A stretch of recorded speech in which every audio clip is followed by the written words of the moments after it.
J'ai besoin de l'argent demain, m'a ordonné ma fille en me tendant la dette de son mari de 500 000 €. Et ne sois pas en retard, a-t-il ajouté. J'ai simplement souri. D'accord.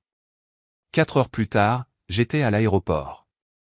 Quand ils sont arrivés pour récupérer l'argent, ils ont trouvé la porte verrouillée et une boîte. Ils l'ont ouverte et ont crié « Trahison, vengeance, justice ». Ça commence. Avant de continuer, veuillez vous abonner à la chaîne et écrire dans les commentaires quelle heure il est chez vous en ce moment. La sonnette a retenti 3 fois de suite, chaque carillon plus insistant que le précédent. J'ai posé mon bourbon et mes rapports trimestriels, sachant déjà qui se tenait sur mon Porsche. Par la fenêtre du bureau, j'ai aperçu leur Tesla Model S blanche qui brillait sous les lumières de sécurité. Émilie ne sonnait comme ça que lorsqu'elle avait besoin d'argent.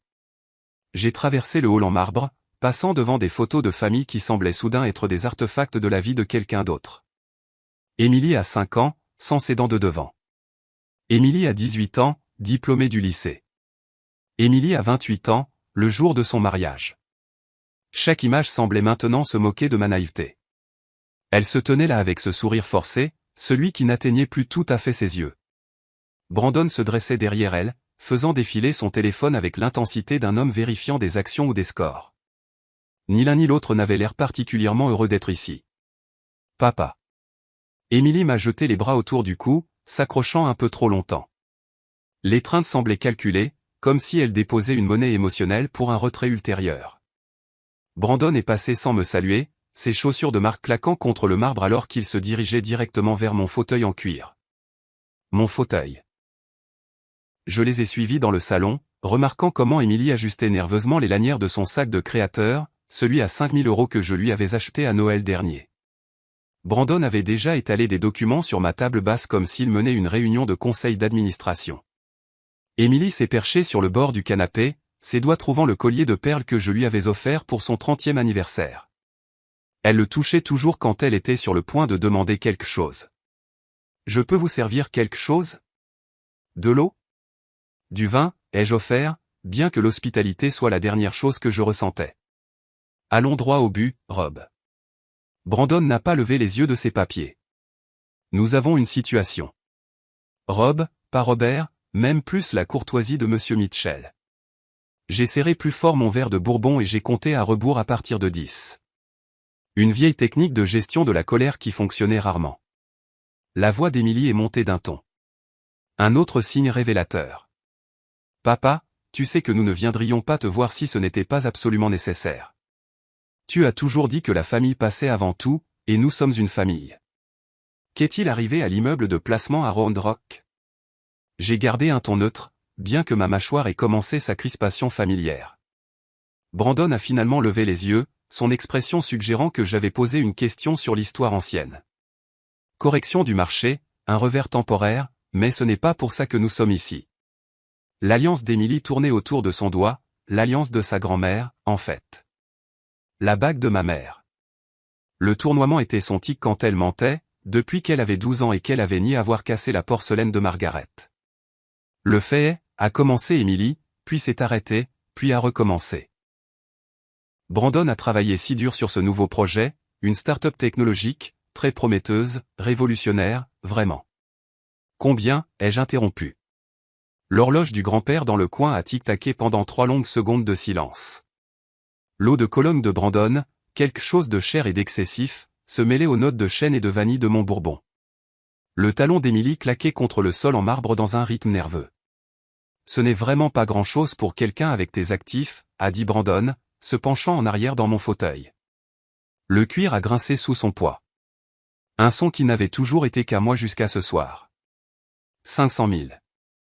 Nous en avons besoin sur notre compte pour demain midi. La pièce a légèrement basculé. Ma migraine, celle qui commençait toujours derrière mon œil gauche en période de stress, a entamé sa pulsation familière. 500 000, pas 50 000, même pas 100 000. Un demi-million d'euros annoncé aussi nonchalamment que si l'on commandait un plat à emporter. C'est. J'ai commencé puis je me suis arrêté. Les souvenirs ont afflué sans y être invité, apprendre à Émilie à faire du vélo à Zilker Park, sa remise de diplôme à l'UT, la conduire à l'hôtel aux Four Seasons. Cette fille avait-elle jamais existé, ou l'avais-je imaginée? Papa, nous ne demanderions pas si nous avions une autre option. Les doigts d'Émilie sont passés de ses perles à ses yeux pour les tamponner, bien que je n'ai remarqué aucune larme réelle. L'hypothèque, les écoles des enfants, tu sais à quel point tout est devenu cher. Je le savais. Je payais directement pour ces écoles. 15 000 € par enfant et par semestre à Saint-Andrew. L'hypothèque de leur maison de Westlake, pour laquelle j'avais couvert la compte. 200 000 € qui avait été une aide ponctuelle il y a 3 ans. Brandon s'est levé, s'est dirigé vers mon bar sans y être invité, et s'est versé 3 doigts de mon Macallan de 25 ans. Ce ne sont pas des gens de la banque avec qui nous traitons, Rob. Ce sont des individus sérieux. Je détesterais que cela affecte ta réputation au country club ou chez les concessionnaires. La menace flottait dans l'air comme l'eau de Cologne de Brandon, évidente, écrasante et nauséabonde. Ma tension artérielle a grimpé en flèche. La migraine a explosé de derrière mon œil à travers mon crâne. La pièce a légèrement tourné, et je me suis agrippé à la cheminée pour me soutenir. « Papa, tu as l'air pâle », a dit Émilie. Non pas avec inquiétude, mais avec calcul, comme si elle mesurait ma faiblesse pour un effet de levier maximal. C'est laquelle a prononcé les mots qui ont tout changé. Si maman était encore en vie, elle aurait honte de la façon dont tu nous traites. Les mots pendaient entre nous comme une lame. Émilie savait exactement ce qu'elle faisait. Margaret et moi avions divorcé il y a 10 ans, mais Émilie utilisait toujours sa mémoire comme une arme chaque fois que cela lui convenait. Peu importe que Margaret vive heureuse à Houston avec son nouveau mari. Peu importe qu'elle m'ait mis en garde contre les manipulations d'Émilie. Dans la version de l'histoire d'Émilie, Margaret était une sainte qui aurait ouvert son chéquier sans poser de questions. Ta mère, dis-je lentement, t'aurait dit de trouver un travail.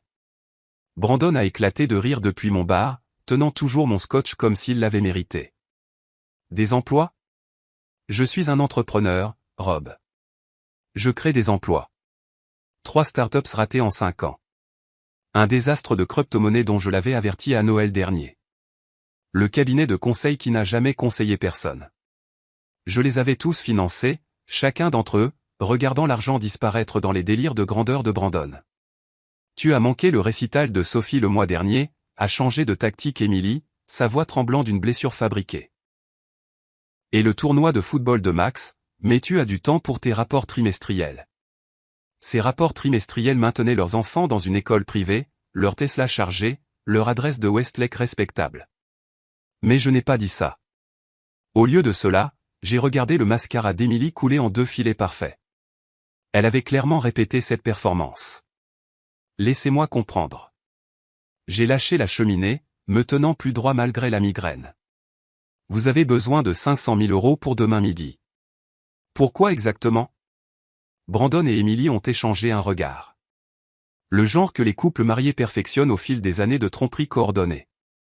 Brandon a posé mon scotch et est retourné à la table basse, feuilletant des papiers avec le rythme inconscient de quelqu'un habitué à manipuler des cartes ou des jetons. Opportunité immobilière, dit-il, sensible au temps. On ne peut pas manquer cette fenêtre. Tu viens de dire que tu as perdu de l'argent dans l'immobilier à Round Rock. C'était différent. Les jointures de Brandon blanchirent alors qu'il serrait l'un des documents. C'est de la crypto-monnaie. Je veux dire, c'est une affaire sûre. Le lapsus était petit mais significatif. Crypto, pas immobilier. La même erreur qui leur a coûté 200 000 € il y a 8 mois. Ma main gauche a commencé à trembler. Un nouveau développement dans ma soixantaine. Je l'ai fourré dans ma poche. Le téléphone d'Émilie a vibré. Elle y a jeté un coup d'œil, a tapé rapidement, puis l'a posé face contre table. Papa, nous t'avons soutenu à travers tant de choses. Quand toi et maman avaient divorcé, qui était à tes côtés? Quand l'économie s'est effondrée en 2020, qui a aidé à maintenir les concessionnaires en activité? Vous étiez à Cabo tout l'été, lui ai-je rappelé. Vous le postiez quotidiennement sur Instagram. Ce n'est pas juste. Le mariage, j'ai commencé à énumérer, ma voix stable malgré la rage qui montait. 100 000 €. La compte de la maison 200 000 €.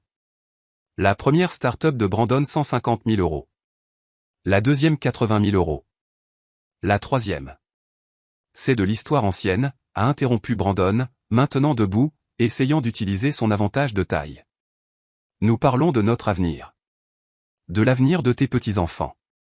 Les petits-enfants dont je payais directement les frais de scolarité à Saint-Andrew. Émilie s'est levée aussi, serrant son téléphone. La photo mise en scène de son enfance. Celle de nous à SeaWorld quand elle avait 7 ans, est soudainement apparue sur la table basse.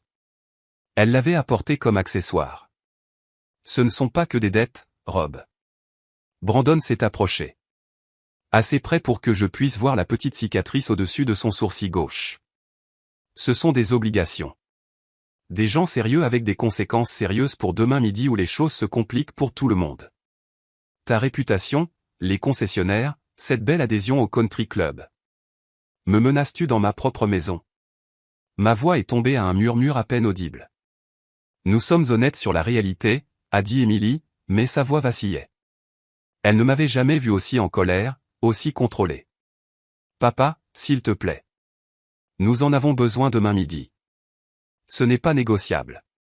La pièce semblait étouffante malgré la climatisation centrale. Ma migraine battait au rythme de mon cœur. L'eau de Cologne de Brandon semblait épaissir l'air. Les larmes calculées d'Émilie avaient maculé son maquillage pour les yeux en quelque chose de presque théâtral. Je les ai regardés tous les deux.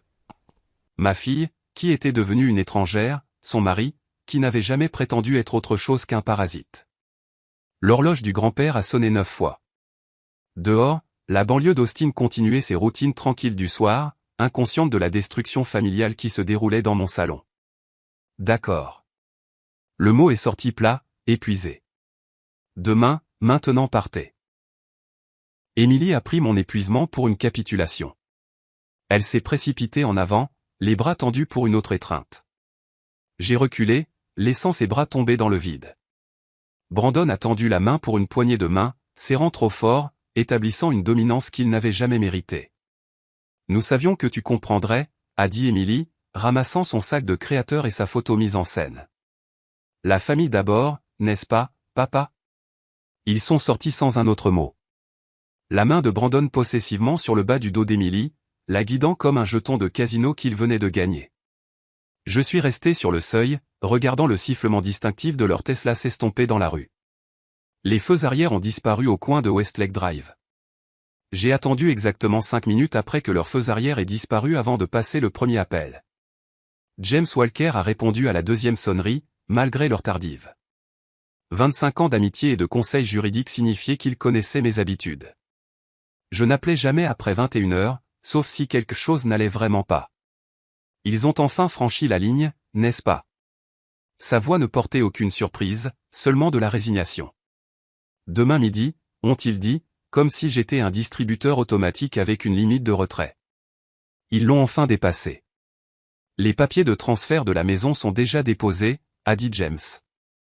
J'ai entendu des papiers se froisser de son côté. Ils ne le savent juste pas encore. Le nom d'Émilie n'a jamais été sur cet acte. Tu te souviens? Tu as insisté pour le garder à ton nom quand tu as payé le raconte. Et Margaret, ai-je demandé, retournant dans ma maison, la voyant différemment maintenant, non pas comme un foyer, mais comme une scène pour la performance finale de ce soir. Elle attend ton appel. Elle dit qu'il est grand temps que tu arrêtes de les couvrir. J'ai raccroché et je suis immédiatement allé à mon bureau. La migraine était passée d'une douleur explosive à une clarté froide. Mon ordinateur portable s'est ouvert sur une confirmation par email d'il y a 3 semaines.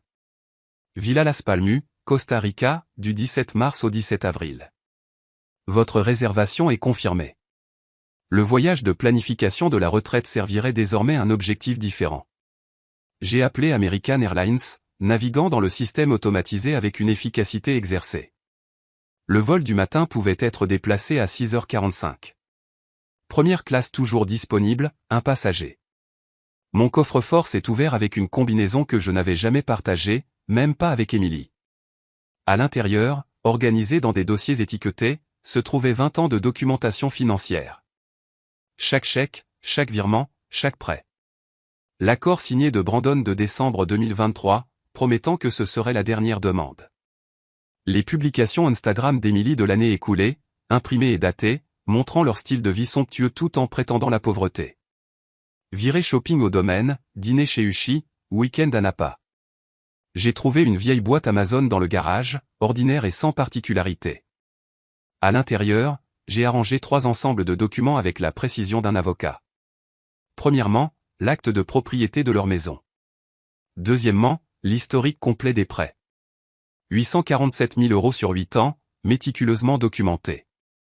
Troisièmement, les avis juridiques que James avait préparés des mois auparavant, en espérant que nous n'en aurions jamais besoin. Au fond, j'ai placé une clé USB contenant les images de sécurité de ce soir. Les caméras que j'avais installées après un cambriolage il y a 2 ans avaient tout capturé. Les larmes répétées d'Emily, les menaces de Brandon, leur manipulation coordonnée. Sur le dessus, j'ai placé une seule note. Vous le vouliez pour demain. Voici ce que vous obtenez vraiment. Faire mes valises a pris 30 minutes. 2 valises remplies efficacement de vêtements tropicaux, de documents essentiels, de médicaments. Mon directeur de concession, Jake, a reçu un bref email. Urgence familiale. Tu es en charge, détail à suivre. Je me suis tenu dans le couloir, regardant le portrait de famille que nous avions pris il y a 5 ans à Laguna Gloria. Le sourire d'Emily semblait authentique alors, ou peut-être que je voulais juste le croire. J'ai décroché le lourd cadre du mur, je l'ai retourné et je l'ai raccroché. Le dos de la toile vierge semblait plus honnête d'une certaine manière. Dans ma chambre, j'ai enlevé ma bague de classe de l'Université du Texas, celle avec laquelle Emily jouait quand elle était enfant, prétendant qu'elle la porterait un jour. Elle est allée dans la boîte avec tout le reste. La migraine s'était complètement estompée maintenant, remplacée par quelque chose de plus proche de l'anticipation. Mon téléphone affichait 3 SMS d'Emily. Je les ai supprimés sans les lire. Brandon avait appelé 2 fois, probablement pour renforcer l'échéance de demain. Les messages vocaux pouvaient attendre éternellement. J'ai passé un autre appel, cette fois à Margaret à Houston. Elle a répondu immédiatement comme si elle attendait près du téléphone. Robert, James m'a appelé. Tu vas vraiment le faire? J'aurais dû le faire il y a des années. C'est notre fille. La voix de Margaret portait de la tristesse, pas du jugement. Mais ce n'est plus la fille que nous avons élevée, n'est-ce pas? Non, ce n'est pas elle. L'endroit au Costa Rica. Tu y seras en sécurité. Ce sont des vacances, de longues vacances. Jake peut gérer les concessionnaires. Les avocats peuvent s'occuper de tout le reste. Margaret est restée silencieuse un moment. Tu sais, elle essaiera de te trouver. Laisse-la essayer. Le temps qu'elle comprenne ce qu'il y a vraiment dans cette boîte, je boirai du café sur la plage, en décidant si je reviendrai un jour. Nous nous sommes dit au revoir sans sentimentalité. Margaret comprenait ce qu'Emily était devenue, peut-être avant moi. Les mères savent toujours. À 23h30, je me tenais dans ma cuisine sombre, buvant de l'eau et étudiant le réfrigérateur couvert des dessins de mes petits-enfants. Des bonshommes allumettes étiquetés, Papy et moi à la pêche au lac Travis. Un dessin au crayon de ma concession avec « Le travail de Papy » griffonné en dessous. J'ai soigneusement retiré le dessin de pêche, je l'ai plié et je l'ai mis dans mon portefeuille. Les enfants n'étaient pas responsables des choix de leurs parents. J'ai posé la boîte sur la table du porche où ils seraient sûrs de la voir. La caméra de la sonnette capturerait leur réaction lorsqu'ils l'ouvriraient à midi, s'attendant à un chèque et trouvant à la place le démantèlement complet de leurs illusions. L'alarme était réglée sur 4h30. 6 heures avant le début de ma nouvelle vie. 6h30 avant que la leur ne s'effondre. L'alarme a percé l'obscurité à exactement 4h30. Pas de bouton de rappel, pas d'hésitation. Je m'étais entraîné pendant 32 ans de réunions matinales chez le concessionnaire à me réveiller instantanément. Et aujourd'hui, cette discipline servait un objectif différent. La cafetière a gargouillé, déjà programmée la veille. Torréfaction foncée colombienne, le genre dont Emily se plaignait toujours qu'il était trop fort quand elle venait encore pour le petit déjeuner. La tasse en céramique a réchauffé mes mains. Un cadeau d'anniversaire d'elle il y a 10 ans, quand elle se souvenait encore de telle date. Par la fenêtre de la cuisine, l'horizon d'Austin commençait son lent réveil. Les immeubles de bureaux s'éclairaient étage par étage tandis que la majeure partie de la ville dormait encore. Je me suis déplacé dans ma maison avec une précision délibérée, documentant chaque pièce comme un détective sur une scène de crime. La chambre principale contenait toujours le portrait de la mère de Margaret. Emily l'avait toujours voulu, sans jamais le demander assez gentiment pour le recevoir.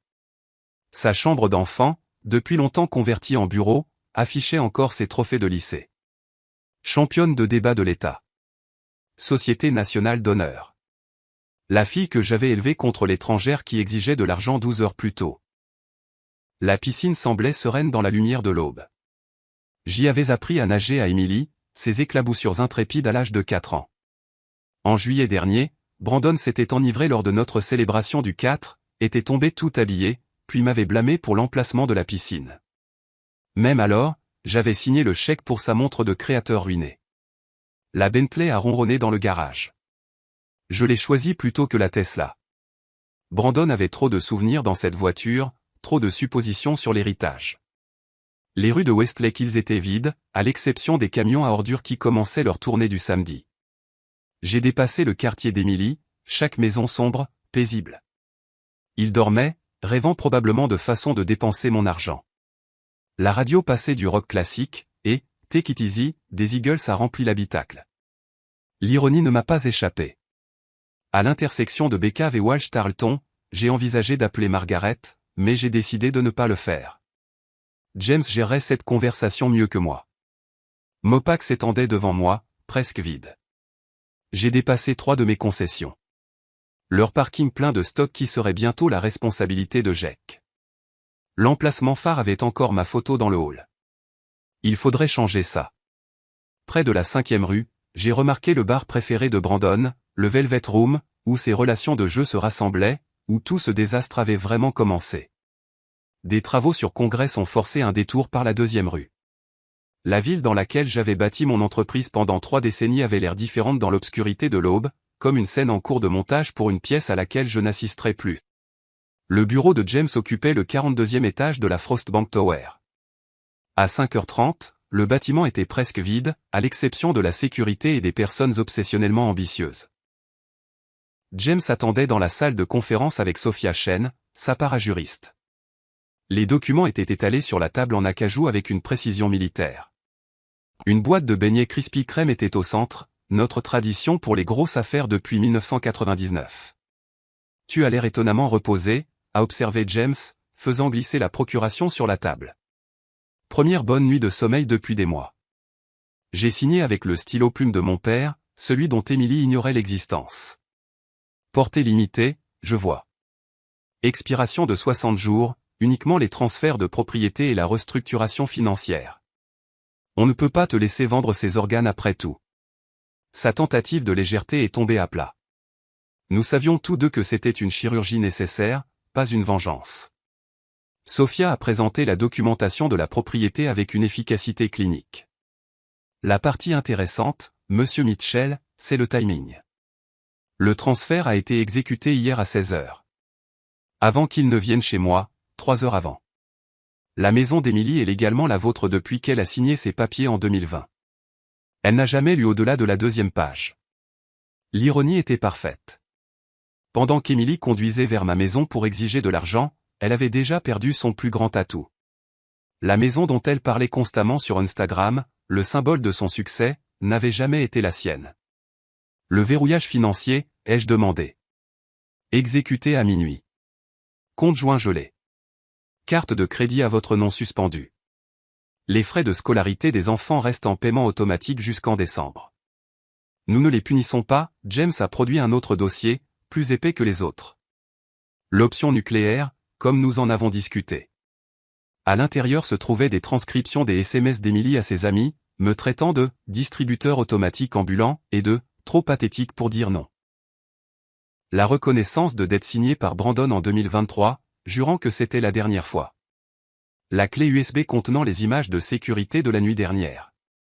Leur performance entière capturée en haute définition. Le contrat de mariage que Brandon a signé, a poursuivi James, inclut une clause sur la dépendance au jeu, page 47, sous-section 3. Il ne le sait pas. Son avocat était trop ivre pour lire aussi loin. Il est arrivé à la signature en sentant le bourbon à 14h. Sophia avait l'air mal à l'aise.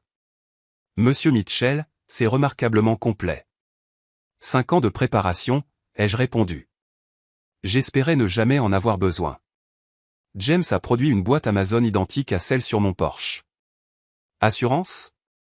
Si elle ne trouve pas la tienne, celle-ci ira à son bureau lundi avec ça. Il a révélé des photos. Brandon au casino la semaine dernière. L'horodatage était clair. Les pertes visibles sur son visage. Margaret sait, ai-je demandé. Elle sait depuis des mois. Elle a aidé à tout documenter. Elle en a aussi assez de couvrir Emily que toi. La propriété au Costa Rica achetée par l'entité des Caïmans est complètement protégée. Même si Emily devient ambitieuse avec des avocats, elle ne peut pas y toucher. J'ai signé le dernier document, ma main tremblant légèrement sur la résiliation du fonds en fiducie d'Emily. 20 ans de planification pour son avenir dissous avec une seule signature. James a remarqué le tremblement. Bourbon? Il a fait un geste vers le tiroir de son bureau. Une autre tradition. Non, j'ai besoin d'avoir la tête claire pour le vol. À 6 heures précises, je me suis levé et j'ai serré la main de James. Sa poignée transmettait la compréhension, la sympathie et la détermination. L'ascenseur est descendu, seul, chaque étage marquant la distance avec mon ancienne vie. Le voiturier avait déjà ma Bentley en marche. Je lui ai tendu un billet de 100 € et une enveloppe. Jake Martinez viendra chercher ça lundi. Le jeune homme a hoché la tête, confus, mais professionnel. J'ai conduit vers l'aéroport alors que le soleil perçait l'horizon, peignant le ciel d'Austin en or. Mon téléphone a vibré, Emily appelant plus tôt que prévu, la dernière fois que j'entendrais cette sonnerie sans choisir de répondre. L'autoroute 71 s'étendait vers Austin-Bergstrom International alors que le lever du soleil peignait les collines de cuivre et d'or. Le trajet familier semblait différent ce matin, chaque point de repère un adieu. Le camion de tacos de Manuel s'installait à l'intersection de Riverside où je m'arrêtais habituellement pour des tacos au petit déjeuner. Pas aujourd'hui. NPR discutait des plans d'expansion d'un homme d'affaires local. Mon propre groupe de concessionnaires, ironiquement, bien qu'ils ne seraient plus les miens très longtemps. Emily a appelé 3 fois de suite, puis Brandon une fois. Chaque sonnerie ressemblait à un compte à rebours. Il y a 10 ans, ce son m'aurait fait répondre immédiatement, inquiet que quelque chose soit arrivé aux petits-enfants. Maintenant, je le reconnaissais pour ce qu'il était, le son du droit acquis exigeant son dû. Inventaire mental en rejoignant la 183. Jake avait géré les opérations du samedi pendant 5 ans. Il s'en sortirait bien. La société de gestion immobilière avait ses instructions et 6 mois de paiement d'avance. Les frais de scolarité des petits-enfants continueraient jusqu'en décembre. Ils ne devraient pas souffrir des choix de leurs parents. Tout le reste avait cessé d'être ma responsabilité. À minuit, le terminal sud de l'aéroport a émergé de la brume matinale. Le service de voiturier n'était pas encore bondé, juste 2 préposés se préparant pour la cohue de la journée. Tommy, qui avait garé mes voitures pendant 3 ans, a semblé surpris. Vol matinal, Monsieur Mitchell? Changement de plan. Je lui ai tendu les clés et une enveloppe. Jake Martinez viendra chercher ça lundi. Ces informations sont à l'intérieur. Tout va bien, monsieur? Mieux que ça ne l'a été depuis des années. Je n'ai pas regardé la Bentley. Cette voiture avait conduit Emily à son mariage, Brandon à d'innombrables bars, moi à d'interminables retraits au guichet automatique. Laisse Jake décider quoi en faire. Le comptoir de première classe était vide, à l'exception de Michel, qui m'avait enregistré pour des dizaines de voyages d'affaires. Costa Rica aujourd'hui, Monsieur Mitchell. Je vous ai sur le vol de 6h45 José. C'est exact. Conversation normale masquant un changement de vie radical. 2 bagages à enregistrer. Tout ce dont j'ai besoin. Elle a étiqueté les valises avec une efficacité exercée. J'ai gardé mon bagage à main près de moi, documents, médicaments, ordinateur portable, les quelques photos que je ne pouvais pas laisser derrière moi. Alors qu'elle me rendait mon passeport, j'ai sorti une enveloppe scellée. J'ai besoin d'une faveur, Michel. Quelqu'un viendra chercher ça plus tard aujourd'hui. Emily Carter, elle sera agitée. Le professionnalisme de Michel n'a jamais faibli. Des instructions spéciales? Juste vérifier sa pièce d'identité. Il y a une clé à l'intérieur pour un box de stockage. Elle comprendra. Ou pas. Quoi qu'il en soit, le box de stockage contenait 20 ans de ses affaires d'enfance. J'avais gardé des choses qu'elle n'avait jamais pris la peine de récupérer. Laisse-la décider si les souvenirs valaient plus que l'argent. Le TSA pré-check s'est déroulé avec l'efficacité d'un samedi matin. Les agents habituels m'ont reconnu. Où allez-vous aujourd'hui, Monsieur Mitchell? Quelque part de plus chaud. Affaire ou plaisir? Ni l'un ni l'autre, affaires personnelles. À travers le scanner, ceinture enlevée, chaussures dans le bac. Le rituel banal du voyage moderne semblait surréaliste dans le contexte d'une démolition de vie délibérée. J'ai récupéré mes affaires, chaque objet retournant à sa poche désignée, sauf mon téléphone, qui est resté éteint. Austin Java est apparu à la porte 14, et la mémoire musculaire m'a guidé vers le comptoir. La barista, Kelly, selon son badge, a souri avec l'enthousiasme du matin. L'habituel, torréfaction foncée moyenne, sans place. Fêtant un grand aujourd'hui. Occasion spéciale. On pourrait dire ça. Je me suis assis à la porte, le café réchauffant mes mains comme ma tasse à la maison 2 heures plus tôt. Mon téléphone affichait ses dernières statistiques avant que je ne l'éteigne complètement. Cet appel manqué d'Emily, 3 de Brandon, 12 SMS, 2 messages vocaux. Le dernier SMS d'Emily a attiré mon attention. Papa, rappelle-moi. Je fais des rêves bizarres à propos d'argent. J'ai tapé une réponse. Les rêves et la réalité sont souvent différents. Je l'ai supprimé. J'ai retapé. Vérifie le Porsche. Je l'ai aussi supprimé. Finalement, j'ai tapé « Demande à James Walker », puis j'ai aussi supprimé ça.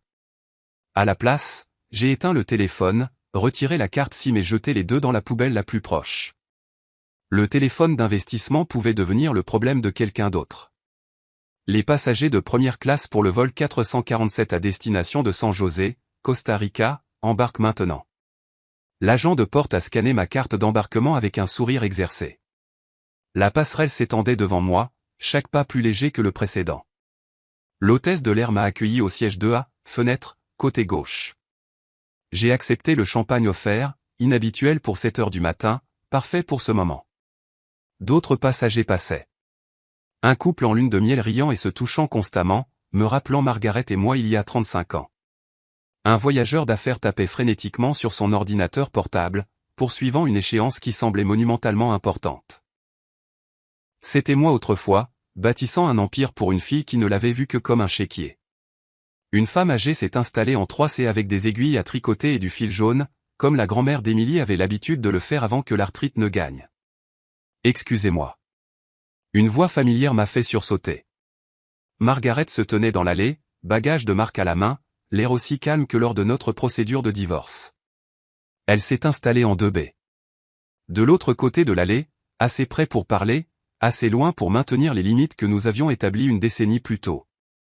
James a appelé, dit-elle simplement. Je pensais que tu aurais besoin de renfort. Ce n'est plus ton combat. Ça ne l'a pas été depuis 10 ans. Mais c'est toujours ma fille. Quelqu'un devrait être là quand elle atterrira. Là. J'ai acheté le condo d'Aix en grave côté il y a 6 mois. James est vraiment complet. Il l'a trouvé, négocié le prix, s'est occupé de tout. Je planifie ça depuis aussi longtemps que toi. La voix du capitaine a interrompu. Léger retard pour notre dernier passager. Ma poitrine s'est serrée. Emily, avait-elle compris plus tôt? Brandon? La porte s'est ouverte, mais c'était juste un homme d'affaires pressé, s'excusant en se faufilant vers la classe économique. Tu lui as dit, ai-je demandé à Margaret. Lui dire quoi? Que son père a finalement arrêté de la couvrir? Que son mari est un parasite? Qu'elle est devenue exactement ce que nous jurions qu'elle ne deviendrait jamais? Non, Robert. Elle le découvrira par elle-même aujourd'hui, en fait. La porte s'est fermée avec une finalité pneumatique. 7h05 repoussage. 7h15 les moteurs rugissant à la vie. L'accélération me pressant dans le cuir qui ne sentait ni l'eau de Cologne de Brandon ni le parfum d'Emily. Austin a rétréci en dessous. Les collines et les lacs que j'avais appelés chez moi pendant 30 ans, devenant une géométrie abstraite. Quelque part là-dessous, le réveil d'Emily sonnait. Dans 4 heures, elle arriverait à ma maison vide. Dans 5 heures, elle trouverait la boîte. Dans 6 heures, mon ancienne vie serait complètement démantelée. L'hôtesse de l'air est apparue avec les menus du petit déjeuner. Affaire ou plaisir? J'ai réfléchi à la question. Ni l'un ni l'autre. C'est la justice. Margaret a ri, le premier rire sincère que j'entendais d'elle depuis des années. C'est le Robert que j'ai épousé. Bon retour parmi nous. En bas, le Texas a disparu sous les nuages. À midi pile, Quand Émilie s'attendait à un demi-million d'euros, je déjeunais au-dessus des Caraïbes, Margaret lisant à côté de moi. Tous deux enfin libérés de la fille que nous avions aimée et perdue des années avant que l'argent ne s'épuise. J'ai appris ce qui s'est passé ensuite de la même manière que j'ai appris la plupart des choses sur la vie d'Émilie, de seconde main, par des caméras et des témoins. Un père regardant la vie de sa fille comme un documentaire qu'il ne pouvait pas éteindre. James m'a envoyé les images de sécurité 3 jours plus tard. Je les ai regardées sur mon ordinateur portable depuis le balcon au Costa Rica. Les vagues du Pacifique offrant une bande-son étrangement paisible à l'effondrement de ma fille. L'horodatage indiquait 12 heures, exactement au moment où le premier SMS est arrivé. Votre transaction a été finalisée. C'était James qui confirmait que le transfert de la maison avait été enregistré. À ce moment précis, je commandais du séviche et Émilie dormait probablement encore, se remettant de ce que Brandon avait acheté avec mon prêt précédent. Selon sa routine du samedi, que James avait également documenté, Émilie a quitté sa maison à 11h30. Le débit de Starbucks à 11h47 le confirmait. Un latte à 7 € sur la carte de crédit que j'avais annulée à minuit. Le refus n'apparaîtrait que lundi, lorsque les autorisations du week-end seraient traitées, son dernier achat à mes frais. Madame Chen, ma voisine depuis 15 ans, a fourni le chapitre suivant. Elle avait appelé James à 12h15, parlant dans son anglais précis que 40 ans au Texas n'avaient pas adouci. Monsieur Walker, ils sont là. Émilie et le joueur. Ils ne savent pas que je les regarde. Les images de sécurité ont commencé à 12h15 23 secondes. La Mercedes blanche d'Émilie est entrée dans mon allée avec la confiance de quelqu'un sur le point de recevoir son argent de poche. Brandon a vérifié son téléphone. James a confirmé plus tard qu'il suivait les scores de basket, planifiant probablement son prochain pari avec mon argent. Émilie a appliqué du rouge à lèvres dans le rétroviseur, la même nuance de rouge qu'elle portait pour demander sa première voiture à 16 ans. L'acompte de son mariage à 28 ans. La demande d'un demi-million hier à 35 ans. Ils se sont dirigés vers ma porte comme s'ils en étaient les propriétaires. Brandon portait une mallette Hermès vide, 12 000 € au détail, achetée avec mon prêt de janvier. Vide, en attente d'argent qui ne viendrait jamais. Émilie a sonné à 12h16 45 secondes. Une sonnerie normale, pas les 3 coups exigeants de la veille. Elle a attendu exactement 10 secondes. Je connaissais ses habitudes, puis a sonné à nouveau, plus longtemps cette fois. Brandon a mis ses mains en coupe contre la fenêtre latérale, regardant dans ma cuisine vide. Sa voiture est partie, a dit Émilie assez fort pour que Madame Chen l'entende depuis son jardin. Et alors, il a 5 voitures. Le ton dédaigneux de Brandon a traversé la cour. Les lumières sont sur minuterie. Émilie a remarqué ce que j'avais programmé des semaines auparavant. Peut-être qu'il est allé chercher de l'argent à la banque. Tu as dit midi.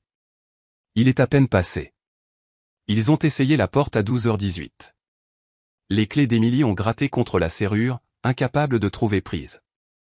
Le parajuriste de James les avait changées à 7h du matin, 3 heures après mon départ pour l'aéroport. La confusion sur le visage d'Émilie valait presque des décennies de manipulation. Brandon a repéré la boîte à 12h20 3 secondes, juste un colis Amazon sur la table du Porsche, anodin, à l'exception du nom d'Émilie écrit au marqueur noir sur le dessus. Elle l'a ouverte nonchalamment, s'attendant probablement à un cadeau d'anniversaire en retard ou à un cadeau d'excuse. Le premier document qu'elle a sorti était l'acte de propriété de sa maison. Son visage a changé comme une photographie en accéléré d'un fruit qui pourrit, de la confusion à l'incrédulité, à l'horreur en moins de 3 secondes. Elle l'a laissé tomber, et Brandon a attrapé le papier avant qu'il ne touche le sol. Qu'est-ce que tu veux dire par c'est à son nom? La voix de Brandon a porté jusqu'au jardin de Madame Chen. Émilie a ensuite sorti le tableur. Chaque paiement, chaque prêt, chaque cadeau méticuleusement documenté. Total de 1,3 million d'euros sur 8 ans, sans compter la maison. Ses mains tremblaient alors qu'elle atteignait la dernière ligne. Les photographies sont venues ensuite. Brandon au Palm Casino mardi dernier. Les horodatages clairs, ses pertes écrites sur son visage. Puis la reconnaissance de dette qu'il avait signée, jurant que l'argent de décembre était le dernier qu'il demanderait jamais. Les SMS d'Émilie à ses amis, imprimés et surlignés. Papa est trop pathétique pour dire non, et, il cédera. Il le fait toujours. Et mon préféré personnel, je mérite cet argent plus que lui.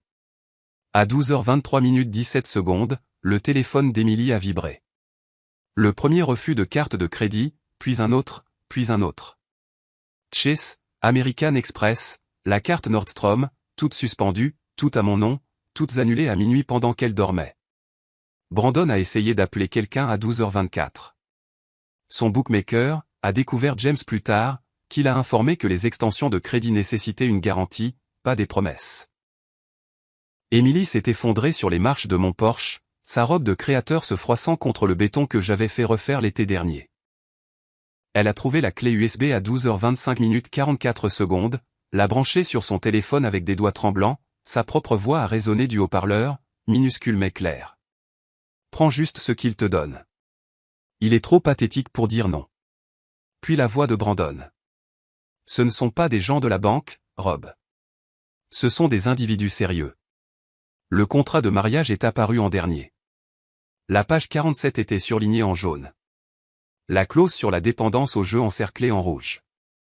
Renonciation immédiate aux biens matrimoniaux si les dettes de jeu dépassaient 50 000 euros. Brandon avait franchi ce seuil il y a 3 ans. Brandon a jeté sa mallette contre ma porte à 12h27 31 secondes. La poignée s'est cassée, le cuir Hermès se dispersant sur mon Porsche. Les sanglots d'Emily sont devenus audibles sur l'enregistrement. Pas les jolies larmes d'hier, mais des sons bruts ailés de quelqu'un qui réalise qu'il s'est fait avoir. Madame Chen est sortie à 12h28, du haut de ses 1 M50, tenant son téléphone comme une arme. J'appelle la police si vous ne partez pas, c'est la maison de mon père, a crié Emily, le mascara créant un art abstrait sur ses joues. Plus maintenant. Monsieur Mitchell m'a envoyé l'avis de transfert de propriété ce matin. Vous êtes en violation de propriété. Brandon s'est précipité vers la voiture à 12h30, laissant Emily ramasser les papiers éparpillés. Sa fortune n'était plus que des détritus sur mon Porsche. Elle en a laissé une partie derrière elle. Le vent s'en chargerait. Brandon a démarré en trombe, laissant des traces de pneus sur mon allée que le gestionnaire immobilier facturerait à leur compte. À 12h30 45 secondes, exactement au moment où Emily a découvert que son héritage s'était évaporé, je regardais l'océan depuis un restaurant en bord de mer. Le serveur venait de me demander si je fêtais quelque chose. Une remise de diplôme, lui ai-je dit. Votre enfant, avait-il demandé dans un anglais accentué. Non, la mienne. James a appelé lundi avec l'épilogue. Emily est revenue dimanche matin avec un serrurier qui a refusé le travail une fois qu'il a vérifié la propriété. Elle a essayé de grimper la clôture jusqu'à ce que la société de sécurité intervienne. La police lui a donné un avertissement pour violation de propriété. Brandon n'est jamais revenu. James a entendu dire qu'il avait déménagé chez son frère à Dallas, les papiers du divorce déjà déposés. 3 jours plus tard, assis sur mon balcon avec Margaret lisant à côté de moi, James m'a demandé si je voulais voir l'intégralité des images. Non, ai-je dit, en regardant les pélicans plonger pour attraper des poissons. Les cris que j'avais entendus pendant 5 ans étaient enfin, heureusement, silencieux. James m'a envoyé les images du parking 3 jours plus tard. Je les ai regardées depuis ma terrasse au Costa Rica. Des pélicans plongeant pour attraper des poissons en arrière-plan pendant que la vie de ma fille implosait sur l'écran de mon ordinateur portable. L'horodatage indiquait 19h le 16 mars, exactement au moment où j'avais mon premier dîner paisible depuis des années. Leur Mercedes a crissé dans le parking souterrain de l'immeuble d'Emily. Même sans le son, le langage corporel de Brandon criait la rage. Il a claqué la porte si fort que l'alarme de la voiture s'est déclenchée, ses lumières clignotant comme un signal de détresse auquel personne ne répondrait. Emily l'a poursuivi jusqu'à l'ascenseur, serrant ses documents comme des preuves dans un procès pour meurtre, ce qui, d'une certaine manière, ils étaient, des preuves du meurtre de leurs illusions. L'enregistrement audio de l'ascenseur de l'immeuble, que les parajuristes de James ont réussi à obtenir, a capturé leur conversation avec une clarté dévastatrice. La voix d'Emily, stridente de trahison. Tu avais dit que c'était de l'immobilier commercial. C'en était. Le déni de Brandon est venu rapidement, désespéré. Le casino, c'était juste pour décompresser. Décompresser. Décompresser. Le son de papier frappant la chair. Puis le digne agréable de l'ascenseur. Les portes se fermant sur les sanglots bruts d'Emily. À 19h30, Emily avait commencé un direct sur Instagram qui allait devenir légendaire dans les cercles sociaux d'Austin. Le parajuriste de James a tout capturé avant qu'Emily ne le supprime. Quelques minutes plus tard, elle était là, le mascara créant un art abstrait sur ses joues, un verre de vin tremblant dans sa main manucurée. Quand quelqu'un en qui vous avez confiance vous trahit. Elle a brandi l'acte de propriété de la maison devant la caméra, Brandon visible en arrière-plan, jetant des vêtements dans une valise. Quand toute votre vie est bâtie sur des mensonges. Le verre de vin a volé à travers la pièce, se brisant contre leur photo de mariage. Fin du direct. 47 personnes ont regardé Emily Carter, la mondaine de Westlake, s'autodétruire en temps réel. 3 étaient des employés de mes concessionnaires qui ont immédiatement transmis l'enregistrement à James. La mère de Brandon a appelé mon bureau lundi matin, son message vocal conservé dans les dossiers méticuleux de James. Monsieur Mitchell. Brandon a disparu depuis samedi soir. Emily dit que vous l'avez enlevé. Une pause lourde de désespoir maternel. Je sais que c'est fou, mais savez-vous où est mon fils? Je ne le savais pas, mais je savais où il avait été. Brandon avait passé ses heures à appeler tous ceux qu'il avait jamais connus avec de l'argent. Ami du country club, colocataire d'université, même le père de son ex-petite amie. Chaque conversation plus courte que la précédente. Chaque rejet ajoutant du poids à son désespoir. Sa mère l'a entendu dire, la voix brisée, ce n'est plus juste une question d'argent. Ces gens ne plaisantent pas. Entre 20h30 et 22h, Emily s'est plongée dans les conseils juridiques de Google. Son historique de recherche, visible parce qu'elle avait utilisé mon compte Amazon pour accéder au Wi-Fi, se lisait comme une carte du déni. Un père peut-il reprendre une maison offerte au Texas? Comment casser une procuration? Prescription pour les dons financiers au Texas. Avocat en faillite d'urgence à Austin. Les dettes de casino peuvent-elles affecter le conjoint au Texas? Avocat de divorce pas cher. Sans acompte. La dernière recherche m'a fait plus mal que prévu. Non pas parce qu'elle voulait divorcer de Brandon, c'était attendu, mais parce qu'elle a immédiatement cherché quelqu'un d'autre pour le financer. Rachel, la meilleure amie d'Emily depuis l'université, a appelé Margaret vers 22h. Emily avait finalement joué toute la clé USB, pas seulement le commentaire pathétique de la veille. 5 ans de réunions de famille, de fêtes d'anniversaire et de dîners de fête, tous secrètement enregistrés. La voix d'Emily me traitant de « distributeur automatique ambulant » à son 30e anniversaire. Brandon plaisantant sur le fait de « saigner le vieil homme à blanc » à Thanksgiving. Emily cochant Brandon sur les tactiques de manipulation avant notre dîner d'anniversaire. Le toast de Noël où ils avaient remercié ironiquement « le bon vieux papa », la banque de la famille. Elle l'a joué 3 fois, a dit Rachel à Margaret, comme si elle ne pouvait pas croire que c'était réel. La cascade de refus de carte de crédit a commencé à exactement 22h17. Chaque notification de refus était envoyée au système de surveillance de James. Chase Sapphire refusé. American Express Platinum suspendu. Nordstrom invalide. Même sa carte Starbucks désactivée.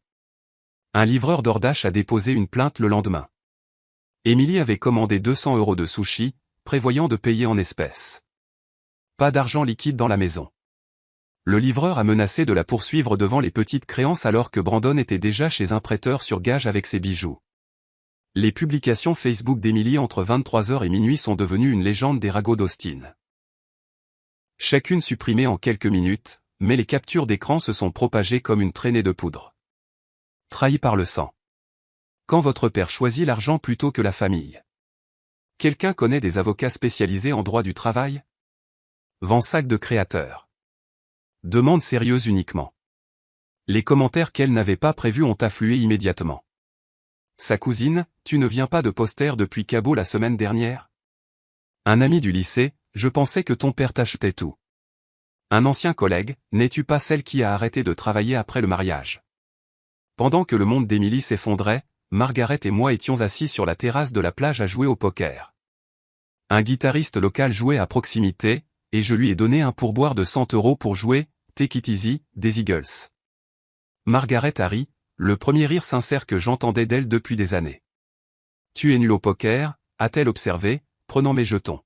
« Je suis libre » ai-je répondu, et je le pensais. Madame Chen a de nouveau appelé James à 23h45.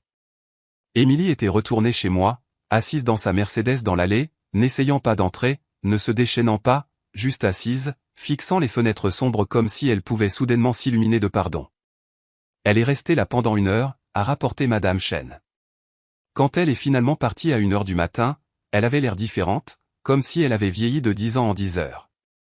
À minuit le 16 mars, Emily avait perdu l'accès à 2,3 millions d'euros d'actifs, découvert 500 000 euros de dettes familiales cachées, réalisé que Brandon avait joué leurs économies, découvert qu'elle n'avait jamais possédé sa maison, et appris que sa mère savait tout depuis des mois. James m'a demandé si je me sentais coupable à propos des enregistrements. Je lui ai dit que la seule chose que je regrettais, c'était de ne pas avoir commencé plus tôt. Dimanche matin, 17 mars. Emily s'est tenue à l'entrée de mon immeuble de bureau pendant 2 heures. Les images de sécurité l'ont montré appuyant sur l'interphone toutes les quelques minutes comme un enfant, appuyant à plusieurs reprises sur un bouton d'ascenseur, espérant que la persistance changerait la réalité. Elle a appelé des employés depuis l'annuaire de l'entreprise qu'elle avait volé des années auparavant. Jake l'a bloqué après le 3e appel. D'autres n'ont tout simplement pas répondu.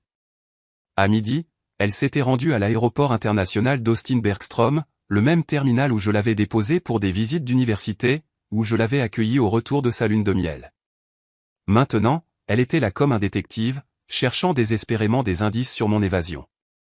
Le TSA ne voulait pas fournir d'informations sur les passagers. American Airlines exigeait un mandat. Quand elle a invoqué une urgence familiale, ils ont vérifié leur système. Le passager a spécifiquement demandé aucun contact. L'agent l'a informé.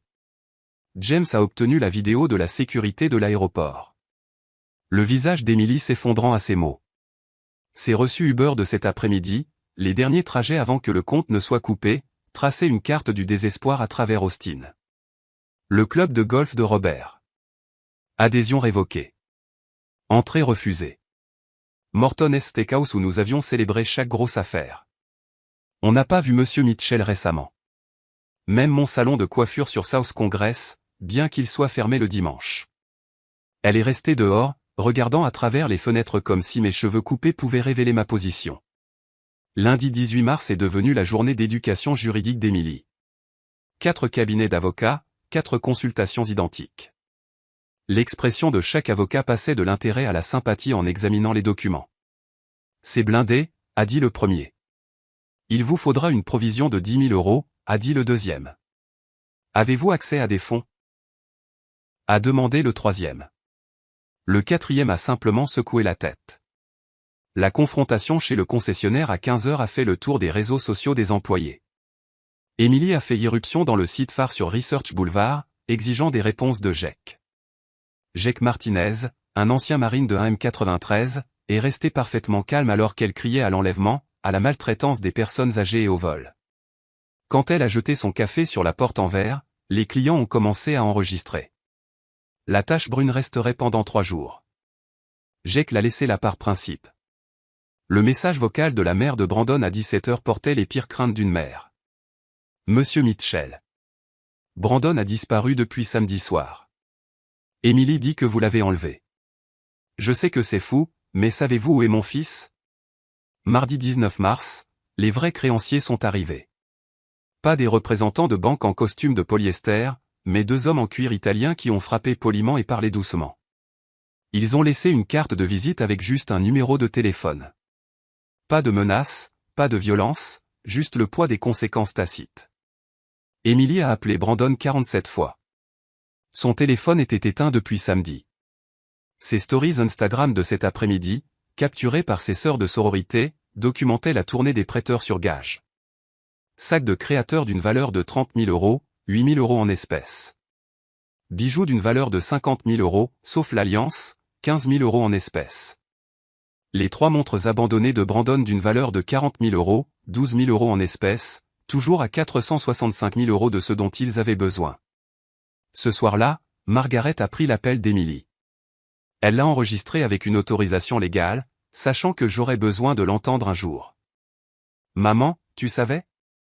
La voix d'Emily semblait plus jeune, presque enfantine. Pour le jeu de Brandon, il y a 6 mois. Pourquoi ne me l'as-tu pas dit? Aurais-tu écouté? Silence. Alors j'ai besoin d'argent. Moi aussi. Pendant le divorce, tu as dit que je devais être indépendante.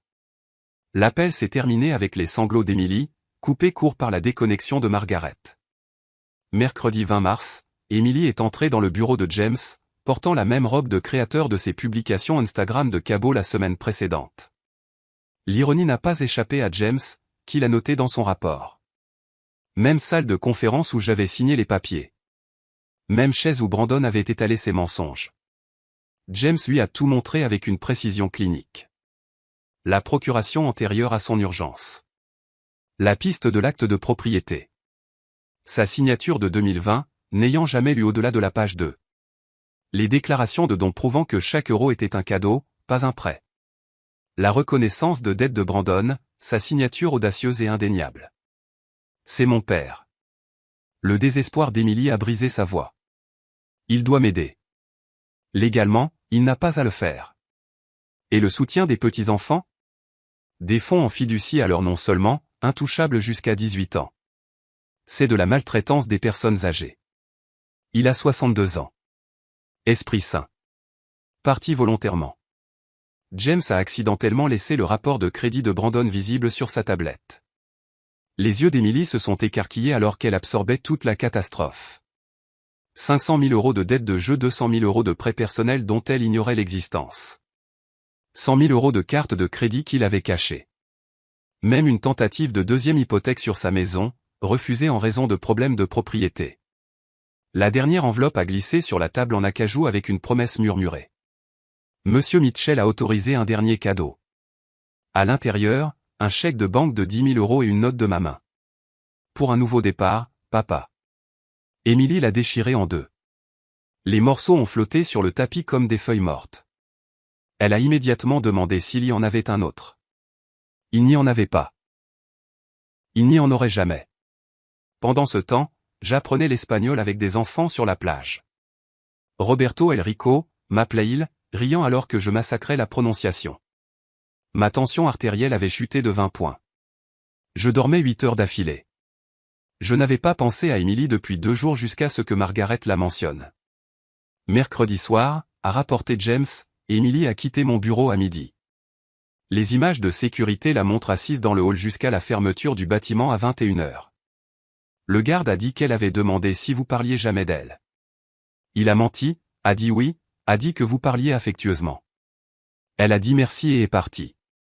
Cette nuit-là au Costa Rica, j'ai rêvé que j'apprenais à Emily à faire du vélo à nouveau, mais cette fois, quand j'ai lâché prise, elle a continué à pédaler jusqu'à disparaître. L'article de l'Austin American Statesman est arrivé dans ma boîte de réception le 3 avril. Homme d'affaires local porté disparu après un scandale financier. Brandon Carter, 38 ans, n'avait pas été vu depuis le 19 mars. Sa femme a déposé une déclaration de personne disparue. La police n'a trouvé aucune preuve d'acte criminel. Sa voiture au parking longue durée de l'aéroport, billet pour Vegas acheté mais jamais utilisé. Les créanciers sont retournés au condo d'Emily le 5 avril. Plus insistant cette fois, selon le rapport de police déposé par Emily. Ils ont laissé une photo de février. Brandon au casino, des marqueurs éparpillés sur la table, devant un demi-million. Emily a demandé une ordonnance restrictive. Le juge a demandé des informations sur l'argent dû. Ordonnance refusée. Sa vente de garage ce week-end est devenue un divertissement de quartier. Les publications du groupe Facebook transmises par l'enquêteur de James peignaient un portrait de déclin. Vente pour déménagement, tout doit partir. Des meubles qui avaient autrefois accueilli des galas de charité. Les clubs de golf de Brandon, ajustés sur mesure, vendus pour 200 euros. Porcelaine de mariage, Crystal Waterford, 50 euros pour l'ensemble complet. Sa robe de mariée, conservée dans du papier de soie sans acide. Pas de preneur à aucun prix. Un voisin a posté, triste. Il y a un an, elle a accueilli ce gala de charité pour l'autisme ici. A collecté 50 000 euros. À la mi-avril, les candidatures d'Emily ont inondé le marché de l'emploi d'Austin. 47 postes en 2 semaines suivis via LinkedIn. Cabinet de design d'intérieur, période d'inactivité trop longue. Poste de vente au détail, surqualifié. Finalement, Nordstrom l'a embauché. Le même magasin où elle avait dépensé des milliers par mois. Salaire de départ 15 euros de l'heure, plus commission. Le sens de l'ironie de l'univers est resté intact. Le 15 avril, un avis d'expulsion est apparu sur la porte de son condo.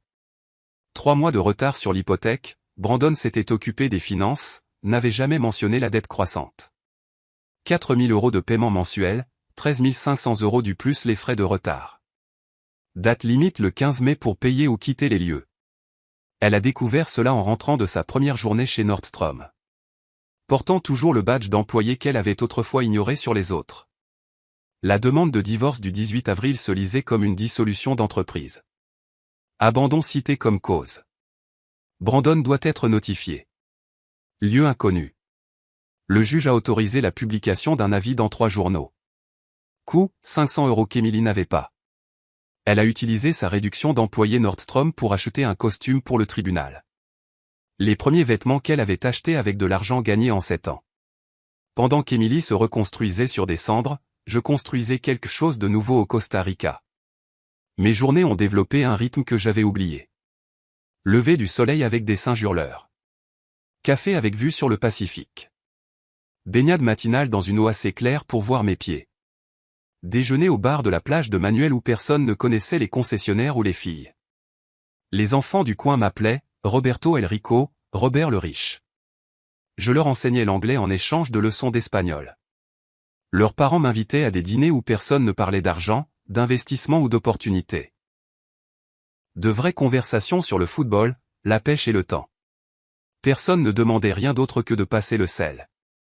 Margaret s'est mise à la peinture, produisant de terribles paysages marins qui nous faisaient rire tous les deux. Nous n'avions pas ri ensemble depuis qu'Emily avait 16 ans et avait commencé à nous voir comme des ressources plutôt que des parents. Ce n'était pas romantique entre nous, cela était mort il y a longtemps, mais paisible, comme des survivants du même naufrage, partageant un canot de sauvetage. Ma transformation a surpris le médecin à San José. Tension artérielle en baisse de 30 points. Poids perdu de 20 livres sans effort, arrêt de 3 médicaments. Qu'est-ce qui a changé, a-t-il demandé dans un anglais accentué. Tout, rien. J'ai arrêté de financer la vie des autres et j'ai commencé à vivre la mienne. Le 25 avril, TMZ a révélé l'histoire. Un homme d'affaires texan porté disparu repéré au Mexique.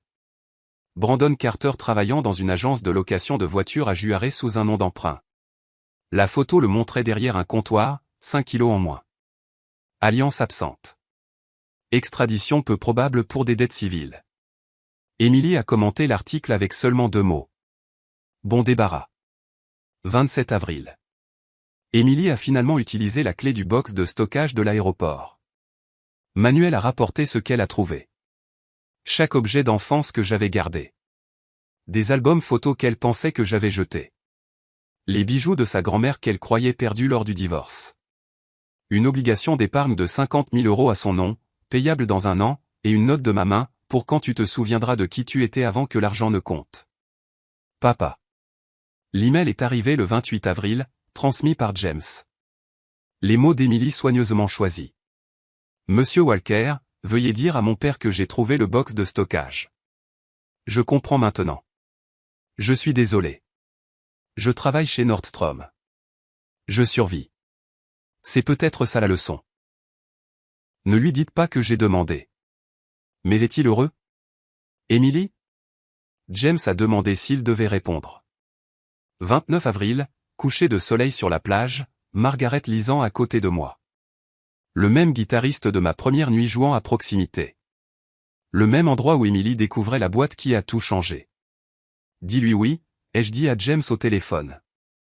Dis-lui que je suis heureux et dis-lui que l'obligation était l'idée de sa mère. Autre chose? Dis-lui que je serai là quand elle sera prête à venir. Mais elle paie son propre voyage. Cette nuit-là, j'ai regardé des familles costariciennes sur la plage. 3 générations jouant ensemble. Personne ne regardant son téléphone. Tout le monde engagé dans une vraie conversation. Pauvre selon les normes américaines. Riche selon toutes les mesures qui comptaient. Emily a envoyé un SMS à James. Merci de me l'avoir dit. Peut-être à Noël si j'économise assez. Première fois en 5 ans qu'elle mentionnait d'économiser pour quelque chose. 30 avril, le groupe de Manuel jouait au bar de la plage. Ils ont dédié une chanson à Roberto El Rico. Pas les Eagles cette fois, mais une chanson folklorique locale sur un homme qui a trouvé un trésor en donnant tout. Margaret a traduit, les larmes aux yeux. Il ne s'agissait pas vraiment de moi. Il s'agissait de chaque expatrié là-bas, tous fuyant quelque chose, tous trouvant autre chose.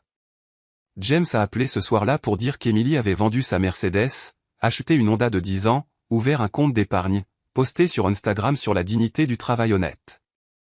Dois-je continuer à la surveiller, a-t-il demandé. Non. La leçon a été apprise. L'enseignement était terminé. L'apprentissage, peut-être, ne faisait que commencer.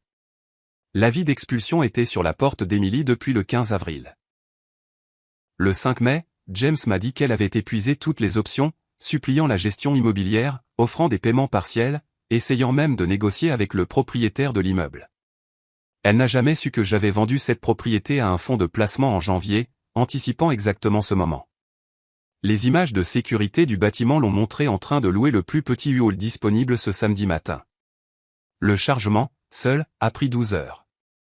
Madame Peterson, dont Emily s'était plainte pendant des années, ses petits-enfants bruyants, a offert son aide depuis son balcon. La fierté d'Emily, même brisée, ne l'a pas laissé accepter.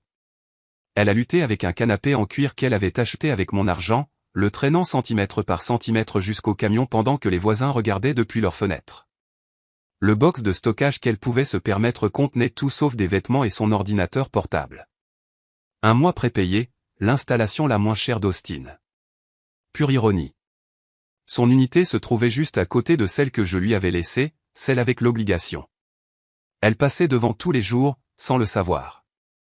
Le 10 mai a apporté la dernière communication de Brandon, une lettre recommandée de Juarez nécessitant une signature. Le facteur a plus tard fourni une déclaration sous serment pour la procédure de divorce d'Emily, décrivant comment ses mains tremblaient en signant. À l'intérieur, une page, l'écriture de Brandon. Emily, au moment où tu liras ceci, j'aurai un nouveau nom et une nouvelle vie. Les hommes qui me cherchent ne me trouveront pas. N'essaie pas non plus. Je suis désolé pour l'argent de ton père. Mais c'est toi qui disais qu'il ne te couperait jamais les vivres. Nous avons tous les deux joué. Nous avons tous les deux perdu. Le contrat de mariage que ton père m'a fait signer signifie que tu n'obtiendras rien de moi de toute façon. Considérons-nous quittes. B. Son directeur chez Nordstrom a appelé James par inquiétude. Emily ne s'est pas présentée pendant 3 jours. Quand elle est revenue, elle avait perdu 5 kilos, ses yeux étaient creux. Le directeur l'a presque renvoyée. Pour la première fois de la vie d'Emily Carter, elle a supplié, réellement supplié, garder son emploi en promettant une présence parfaite à l'avenir. 15 mai, jour de l'expulsion. La nouvelle adresse d'Emily, un studio au-dessus d'une taqueria sur East Riverside. Le même quartier qu'elle avait qualifié de « louche » en visitant des amis d'université. 37 mètres carrés. Un climatiseur de fenêtre qui cliquetait comme Dédé dans un gobelet. Une buanderie commune dans un sous-sol qui sentait le moisi. 700 € par mois, en espèces seulement, pas de vérification de crédit. Le deuxième emploi a commencé le 16 mai. Le service de nuit chez Denny's, de 23h à 7h. Le même Denny's où elle avait fait une scène 2 ans auparavant, exigeant le directeur pour des œufs froids. Maintenant, elle servait des étudiants ivres et des infirmières épuisées pour 13 € de leur plus les pourboires. Son nouvel emploi du temps est devenu robotique. Réveil à 5h. Nordstrom de 6h à 14h. Sommeil de 15h à 22h. Denny's de 23h à 7h. Répété. Les dimanches de congé étaient consacrés à la lessive et à la préparation des repas. Riz, haricots, le poulet le moins cher qu'elle pouvait trouver. Margaret est venue lui rendre visite le 24 mai. Elle m'a appelé ce soir-là, sa voix prudente. Emily avait accroché un seul objet sur le mur taché d'eau du studio. Notre photo de sa remise de diplôme. Les vêtements de marque avaient disparu, remplacés par des basiques de Walmart. 10 kilos perdus, les pommettes aussi acérées que des accusations. Leur conversation, telle que Margaret l'a racontée, j'ai aidé ton père à planifier ça. Je sais. Es-tu en colère? Je l'étais. Maintenant, je suis trop fatigué pour être en colère. L'obligation était mon idée. Une assurance pour quand tu toucherais le fond. C'est le fond. Non. Le fond, c'est quand tu arrêtes de blâmer tout le monde. L'aveu d'Emily est venu lentement, comme si on lui arrachait des dents. J'ai été une fille terrible. Tu as été une fille gâtée. Il y a une différence, n'est-ce pas? Le terrible ne peut pas être réparé. Le gâté peut être surmonté. Le week-end du Memorial Day est arrivé avec la chaleur typique d'Austin. Emily a fait un double service chez Nordstrom. Heures supplémentaires pour le jour férié. Le Déniès ensuite était bondé de fêtards ivres. Elle a gagné 300 € de pourboire en une nuit, la plus grosse somme d'argent qu'elle ait touchée depuis mars. La caméra de sécurité du Déniès l'a capturée à 7h15 le 31 mai, assise dans sa Honda, comptant ses pourboires, pleurant. Pas les larmes manipulatrices que j'avais vues si souvent, mais quelque chose de brut. Elle a écrit plus tard à James que c'était le premier argent qu'elle avait vraiment gagné. Pas de manipulation, pas de nom de famille, pas d'attente, juste du travail. Son historique de téléphone a montré un SMS tapé mais jamais envoyé. Papa, j'ai gagné 300 € ce soir toute seule. Je sais que tu ne verras pas ça. Je sais que tu es parti, mais je voulais que tu le saches. Je commence à comprendre. Elle l'a supprimé, mais les enregistrements de la compagnie de téléphone sont restés. Pendant ce temps, au Costa Rica, la saison des pluies avait commencé. J'avais commencé à enseigner l'anglais à l'école locale. Du bénévolat. Les enfants m'appelaient « Professeur Roberto ». Personne ne connaissait mon argent. Margaret peignait de terribles paysages, les vendant aux touristes pour 20 €, donnant les bénéfices à l'école. Nous dînions ensemble la plupart des soirs. Nourriture simple, riz, poisson, plantain. Mieux que n'importe quel repas de country club. James a envoyé sa dernière mise à jour. Emily travaille 2 emplois, vit dans un studio, survit. Ma réponse. Arrête de la surveiller. Elle doit faire ça seule maintenant. 31 mai, minuit. Emily a commencé un autre service chez Déniès. La foule du Memorial Day affluait. Elle a noué son tablier, pris son carnet de commandes, s'est approchée d'une table de garçons de fraternité ivre, le genre avec qui Brandon se serait lié d'amitié. Bienvenue chez Déniès. Que puis-je vous servir? L'un l'a reconnu, sa voix forte de surprise. Emily. Emily Carter du Country Club. Elle n'a pas bronché. C'est moi. Maintenant, qu'est-ce que je peux vous servir? James m'a dit plus tard que c'était à ce moment-là, en servant des pancakes à des gens qui connaissaient son ancienne vie, qu'Emily a cessé d'être ma fille et a commencé à devenir elle-même. Juin avait apporté toute la chaleur de l'été à Austin, et Emily avait trouvé son rythme. Les clients de Nordstrom ont commencé à la demander spécifiquement. Elle était devenue véritablement serviable plutôt que critique. Les infirmières du service de nuit de Déniès laissaient des pourboires supplémentaires car elles se souvenaient de leur préférence de café sans demander. Pas de sucre pour Beth, crème supplémentaire pour Suzanne, déca pour Maria qui essayait d'arrêter.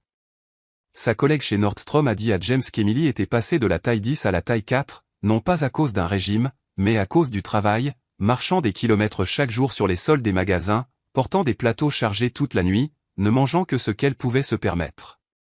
Ses pommettes auraient pu couper du verre, mais ses yeux avaient gagné quelque chose qu'ils n'avaient jamais eu auparavant, la conscience. Les dimanches suivaient une routine stricte. Laverie à 6 heures quand c'était vide. Course dans les marchés asiatiques de North Lamar, où les produits coûtaient la moitié des prix de Whole Foods. Préparation des repas dans sa petite cuisine avec un seul brûleur fonctionnel. Puis, de manière inattendue, la bibliothèque. Elle avait commencé à lire des livres sur la littératie financière, prenant des notes dans un cahier de composition comme une étudiante. 10 juin, mardi. Emily a vérifié son courrier dans le hall de son immeuble. Habituellement des factures, des offres de cartes de crédit pour les personnes avec un bon crédit qu'elle n'avait plus. Cette fois, une enveloppe crème sans adresse de retour. Un cachet du Costa Rica. Ses mains tremblaient en reconnaissant mon écriture. Elle s'est assise dans les escaliers du hall, ne pouvant attendre d'arriver à son appartement. 3 pages de mon écriture soignée, la même qui avait signé des cartes d'anniversaire et des chèques pendant 35 ans. La lettre disait, « Emily, je t'écris ceci depuis une plage au Costa Rica. Une petite fille ici me rappelle toi à 7 ans. Intrépide, curieuse, exigeant que le monde se plie à sa volonté. La différence, c'est qu'elle est aussi reconnaissante. Je ne te blâme pas d'être devenu qui tu es devenu. Je t'ai créé. Chaque fois que tu pleurais, je faisais un chèque. Chaque fois que tu exigeais, je livrais. Je pensais que je t'aimais. En fait, je te paralysais. Ta mère dit que tu as 2 emplois maintenant. Le bon travail enseigne ce que l'héritage ne pourra jamais. Que l'argent représente le temps, l'effort, le sacrifice. Chaque euro que tu gagnes a un poids que mes cadeaux n'ont jamais eu. Je ne redeviendrai pas l'homme que j'étais. Cet homme était un chéquier avec un battement de cœur. Mais je pourrais revenir pour rencontrer la personne que tu deviens. La clé du box de stockage que tu as trouvé, c'était l'insistance de ta mère. Elle disait que tu aurais besoin de quelque chose à espérer. L'obligation arrive à échéance en avril 2026. D'ici là, tu auras soit appris à vivre sans, soit tu seras toujours la même personne attendant d'être sauvée. Quoi qu'il en soit, tu auras ta réponse sur qui tu es vraiment. Je t'aime. Je t'ai toujours aimé. Mais l'amour sans respect n'est que de la pitié. Gagne mon respect, Émilie. Plus important encore, gagne le tien. PS ta grand-mère serait fière que tu travailles chez Denies. Elle était serveuse quand elle a rencontré grand-père. Tu ne l'as jamais su. J'avais trop honte de te le dire. Maintenant, j'ai honte d'avoir eu honte. Émilie a porté cette lettre dans la poche de son tablier pendant la semaine suivante. Sa collègue chez Denies a dit qu'elle la lisait pendant les pauses, pleurant dans les toilettes, pas des larmes de colère, mais quelque chose de plus profond. Elle a commencé à poser des questions à ses collègues sur leur famille, leurs difficultés, écoutant réellement les réponses. Elle a appelé Margaret à propos de la révélation sur sa grand-mère. Pourquoi personne ne m'a parlé de grand-mère? Tu n'as jamais posé de questions sur les difficultés de qui que ce soit, seulement sur leur succès. Qu'est-ce que je ne sais pas d'autre? Tout ce qui compte. La transformation s'est manifestée dans son évaluation de performance chez Nordstrom. Émilie est devenue notre meilleure associée. Les clients lui font confiance. Elle s'identifie aux personnes qui économisent pour des achats spéciaux. Elle comprend maintenant le sacrifice. Ils l'ont promue chef de département. 18 € de l'heure. La première promotion qu'elle avait jamais gagnée plutôt que reçue. 25 juin, Émilie a répondu. 5 jours, des dizaines de brouillons. Margaret a partagé plus tard des extraits. Papa, je t'écris ceci à 3 heures du matin entre 2 emplois. J'ai mal aux pieds. J'ai mal au dos. Je n'ai jamais été aussi heureuse. Pas heureuse comme le champagne et le shopping. Heureuse. Heureuse comme si j'avais gagné ce sandwich. Heureuse. Heureuse comme si les clients me demandaient par mon nom. Heureuse. Heureuse comme si j'avais payé mon propre loyer. Heureuse. J'étais si en colère quand tu es parti. Comment as-tu osé m'abandonner? Maintenant je comprends. Tu ne m'as pas abandonné. Tu m'as libéré de moi-même. De ce que nous m'avions tous les deux laissé devenir. Brandon est parti. Bon débarras. Il était mon miroir, reflétant mes pires qualités. Nous étions des parasites nous nourrissant de l'arrogance de l'autre. Quand l'autre a disparu, nous n'avions plus rien. Je ne veux plus de ton argent. Ce n'est pas de la bravade. J'ai besoin de l'obligation pour finalement obtenir un meilleur appartement. Mais je veux que ce soit un capital de départ pour la vie que je construis, pas un sauvetage de la vie que je vis. Reviens quand tu seras prêt. Pas pour me sauver. Juste pour me voir. La vraie moi. Celle qui était enterrée sous les étiquettes de créateur et les exigences. PS j'ai gardé une chose de mon ancienne vie. La photo de nous à ma remise de diplôme. Tu avais l'air si fier. Je veux mériter à nouveau ce regard. La lettre m'est parvenue. 2 juillet, semaine de la fête de l'indépendance. Un timing approprié. Je l'ai lu sur la plage pendant que Margaret regardait par-dessus mon épaule. Elle a compris, a dit Margaret. Comprendre et le vivre sont deux choses différentes. Donne-lui du temps. Combien?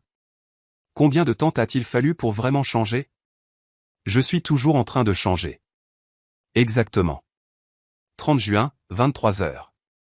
Émilie commençant son service. Un client régulier, un vieil homme qui s'asseyait toujours seul, a commandé son habituel. Ce soir, il a dit quelque chose de différent. Tu as l'air plus légère, ma chère, comme si tu étais déchargée d'un fardeau. Émilie a souri, un vrai sourire. J'apprends à porter mon propre poids au lieu d'attendre que les autres le portent pour moi. Il a laissé un pourboire de 20 € sur une note de 8 €. La note disait, pour ton fonds d'études, un compagnon de route. J'ai décidé cette nuit-là de rentrer en août, non pas pour la secourir, non pas pour la tester, juste pour être témoin de ce qu'elle devenait quand personne ne payait son chemin. J'ai atterri à Austin Bergstrom à 10 h le 15 août 2025. Même porte que celle de mon départ en mars. 5 mois semblaient être 5 ans. Margaret est restée au Costa Rica. C'est ton voyage à terminer, avait-elle dit. La voiture de location était une berline modeste, pas le véhicule de luxe que Robert Mitchell aurait exigé. J'ai dépassé mes concessionnaires, qui prospéraient sans moi. Bien. J'ai dépassé l'ancien immeuble d'Emily où une nouvelle famille occupait son ancien balcon, leur bonheur non compliqué par les dettes. J'ai réservé une chambre dans un Hampton Inn. Pas le Four Seasons. Une partie de ma nouvelle vie, le confort sans l'excès. J'ai appelé James. Je suis là. Elle ne le sait pas, non. Je veux voir sa vie naturelle, pas une performance. Nordstrom. Elle y est jusqu'à 18 h. À 16 h, je me tenais chez Nordstrom au centre commercial de Barton Creek, observant de l'autre côté du magasin. Emily était à genoux à côté d'une femme âgée, l'aidant à ajuster ses chaussures, patiente, gentille. L'Emily que je connaissais aurait appelé un autre associé pour cette tâche. Elle avait changé physiquement, mince mais forte, se déplaçant avec détermination plutôt qu'avec arrogance. Son uniforme était simple mais soigné. Les cheveux en queue de cheval. Fini les visites hebdomadaires au salon de coiffure. Son visage sans maquillage était beau d'une manière que je n'avais jamais vue. Honnête. À 17 h 30, je me suis approché comme n'importe quel client. Excusez-moi. Je cherche des chaussures de marche confortables. Elle s'est retournée, s'est figée, la bouche ouverte sans un mot, puis a dit doucement. Papa. Bonjour, Emily. Aucun de nous n'a bougé. 5 mois de changement suspendus entre nous. Puis elle a ri. Pas amère ou hystérique, elle a juste ri. Tu fais du shopping chez Nordstrom. Tu n'as pas acheté tes propres vêtements depuis 20 ans. Les choses changent. Oui, elles changent. Elle ne pouvait pas quitter son poste, alors je suis resté comme client. Nous avons parlé prudemment pendant qu'elle me montrait des chaussures. Tu as l'air différente, ai-je dit. Je suis différente. La pauvreté est un régime efficace. Ce n'est pas la pauvreté, c'est la réalité.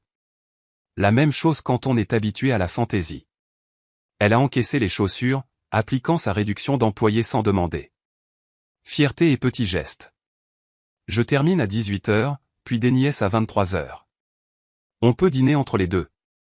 Je ne peux pas me permettre de dîner au restaurant. Je vais cuisiner. Où habites-tu? Elle a hésité, puis a donné son adresse. Ce n'est pas ce à quoi tu es habitué. Moi non plus. À 18 h 30, j'ai monté les escaliers jusqu'à son studio. Elle avait troqué son uniforme contre un jean usé et un t-shirt, tous deux propres, mais clairement de seconde main. L'appartement était minuscule mais impeccable. Une chaise, un tabouret. Elle m'a donné la chaise. Ce n'est pas grand-chose, a-t-elle commencé. C'est à toi. Ça en fait tout. Sur le mur, notre photo de remise de diplôme. Sur le comptoir, ma lettre. Sur une petite étagère, des livres de planification financière de la bibliothèque. J'ai cuisiné des pâtes avec les provisions qu'elle avait. Basique mais fraîche. Elle m'a regardé cuisiner, quelque chose que nous n'avions pas fait ensemble depuis qu'elle avait 10 ans. Maman dit que tu enseignes au Costa Rica. Bénévolat. L'anglais aux enfants du coin. Gratuitement? Les meilleures choses que j'ai faites récemment ont été gratuites. Nous avons mangé à sa petite table avec des assiettes en plastique et des fourchettes dépareillées. Mieux que n'importe quel dîner de country club. Je te détestais, a-t-elle dit soudainement. Je sais. Je veux dire, je te détestais vraiment. Je te voulais mort. Je sais. Comment as-tu pu me laisser sans rien? Comment aurais-je pu te laisser avec tout? Ça te tuait. Ça nous tuait tous les deux. Oui. Le silence s'est installé. Pas inconfortable, nécessaire. À 21 h, elle devait se préparer pour des nièces. J'ai sorti une enveloppe. Ce n'est pas un sauvetage. C'est un investissement. À l'intérieur, un chèque de 5 000 € et un contrat. Qu'est-ce que c'est? Une proposition commerciale? Tu travailles pour moi. Pas chez les concessionnaires. Nouveau projet. Enseigner la littératie financière aux jeunes adultes.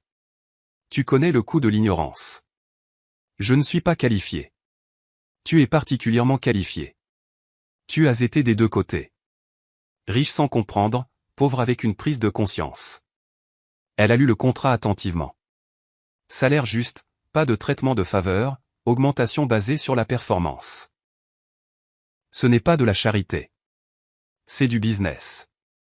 Si tu échoues, tu es viré, fille ou pas, et si je réussis? Alors tu auras réussi. À 22h30, elle devait partir pour des nièces. Elle m'a serré dans ses bras. Première vraie étreinte depuis des années. Pas de manipulation ou de performance. Une connexion. Je t'appellerai demain après avoir relu le contrat. Lis-le 3 fois. C'est une autre leçon. J'apprends. Nous apprenons tous les deux. 1 mois plus tard, Émilie a accepté le poste, mais a gardé les week-ends chez des nièces pendant 6 mois. Elle voulait un plan de secours. Malin. Son premier atelier de littératie financière a eu 12 participants.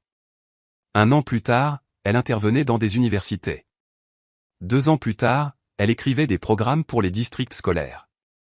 Elle n'a jamais touché à l'obligation quand elle est arrivée à échéance, l'utilisant plutôt comme acompte pour une maison. L'argent qu'elle a utilisé venait de ses propres économies. Brandon n'est jamais revenu. J'ai entendu dire qu'il avait épousé une riche veuve à Cancun. Le cycle se répétant. Plus notre problème.